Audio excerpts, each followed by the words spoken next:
another component of your trading and things that I think people might associate with you is I think you had mentioned it prior, but compounding, but also freezing your risk in order to get traders to think more, of their trading account more like a business.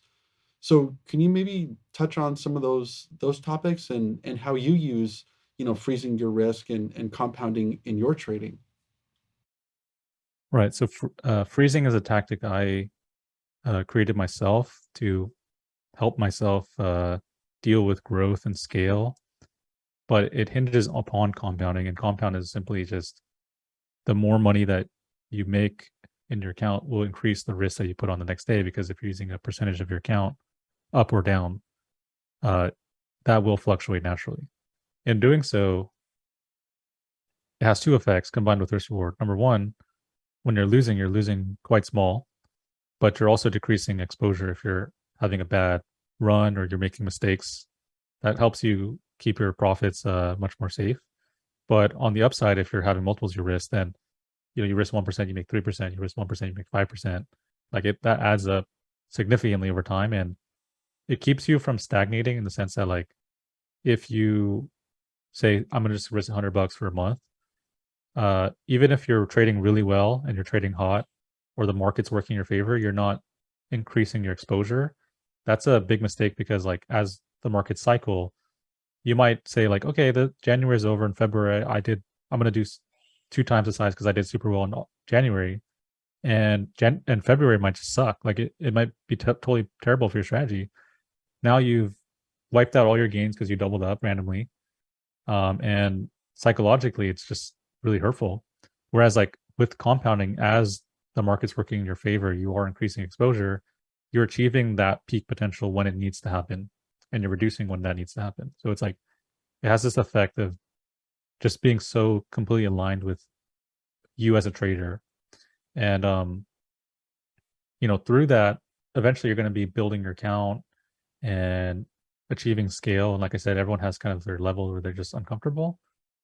Uh, because you're compounding, like you're going to be able to experience each level. Like imagine, you're playing a video game and you enter a cheat code and you just go from like level 2 to like level 50, right? If you're in level 50 and all of a sudden you have all these new skills or like there's new obstacles, right? Like you have no idea how to deal with that and you're probably going to die. Same deal in trading. It's like people, they want to go like, I'm going to just risk $200 today.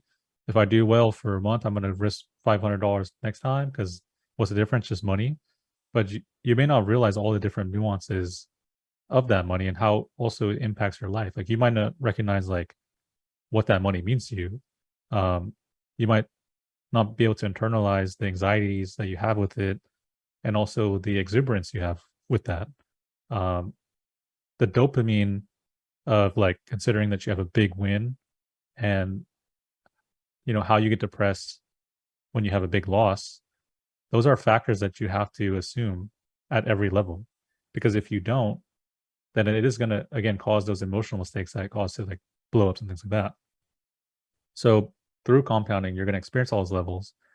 Freezing is my method of saying like, well, look, if compounding is out of control, if you just go run with it 100%, it that was part of the reason why I blew up my account in the past because I was growing my account just so fast, and some days I'd have like a huge amount of wins.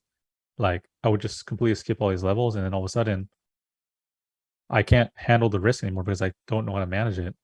Emotionally, I don't know how to consolidate risking or being down like a month of gains in one trade.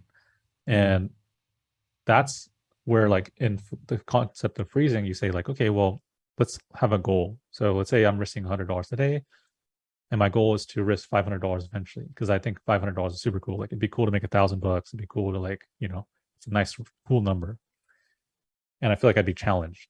So when you compound up, you're just building the skills and you're working your way towards 500. You're going up and down every day, whatever. Once you hit that level, you stop growing your account.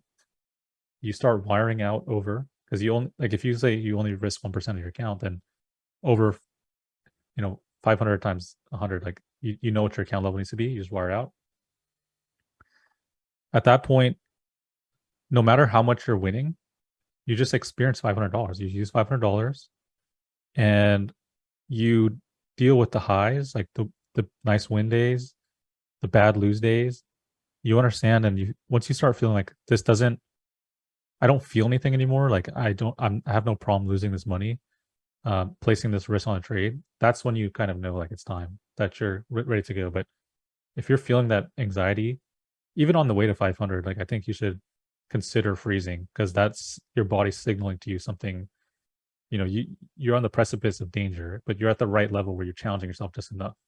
The other caveat, there's two caveats because I've really gone deep into this thought process, is that with freezing, you should allow yourself somewhat of a buffer because like we will be sizing down. What I mean by buffer is like instead of having like a $50,000 account, maybe give yourself like 55 or something like that, 53, just so that even when you lose, like you're not necessarily, you could just have a bad day or it could just be a bad day in the market.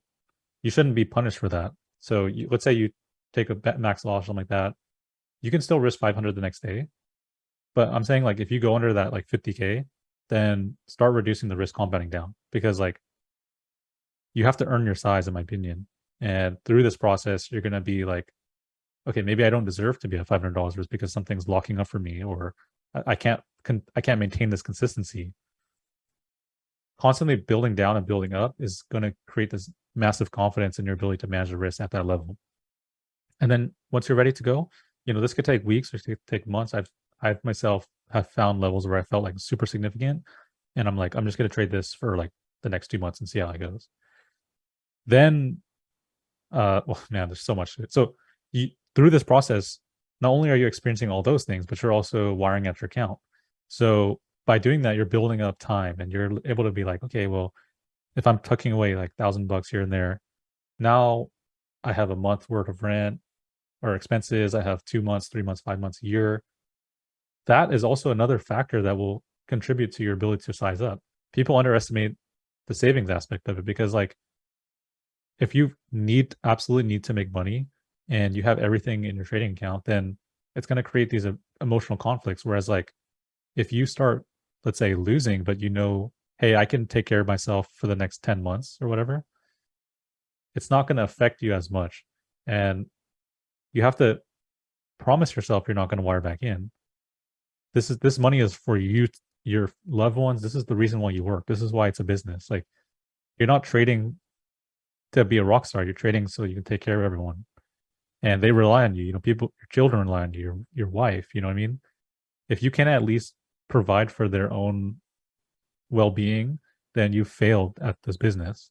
And so doing that is going to really help a lot because then you say like, okay, I have everything taken care of. Now let me see if I can push it some more. And then at that point, it's just like you're going to thank yourself because you bought yourself the emotional capital you need to take on more risk and level up. And that's just the process that I feel like is the most optimal for retail because like as much as we want to make a ton of money real quick, you can also lose a lot of money really quick. And I always say it's like whatever's in your account is up for grabs from the market. Like you can think that I have $1 million account, it will never happen. I won't lose $1 million, but I think you can lose $1 million.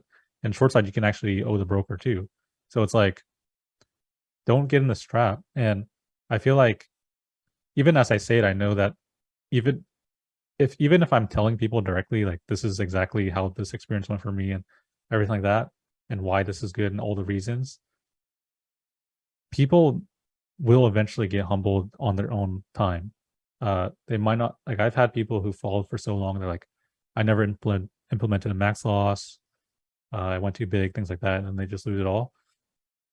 And I'm like, yeah, it sucks. Like you had to learn it now. I think just keep in the back of your mind for when when this happens to make sense for you, because everyone's on their own journey. I would just hope that you risk small enough that you can experience this because you'd rather experience it earlier in your career than later. It's going to hurt way more. And it can be the point where you just lose everything and it's over. Like that's the worst case. And it happens a lot more than you think.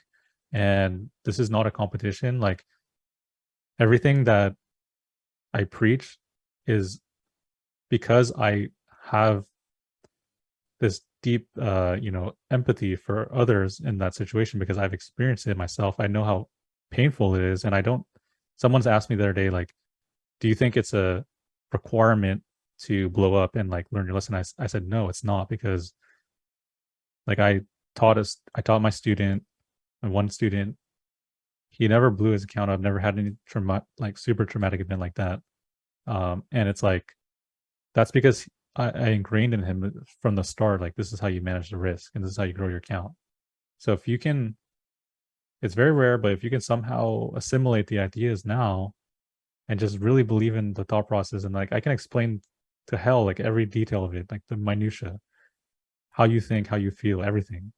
Um, if you can internalize that, then yeah, it's gonna be huge for your training journey, and you don't feel like an imposter because you never had a huge loss like all of the market wizard and stuff like that. It's not necessary.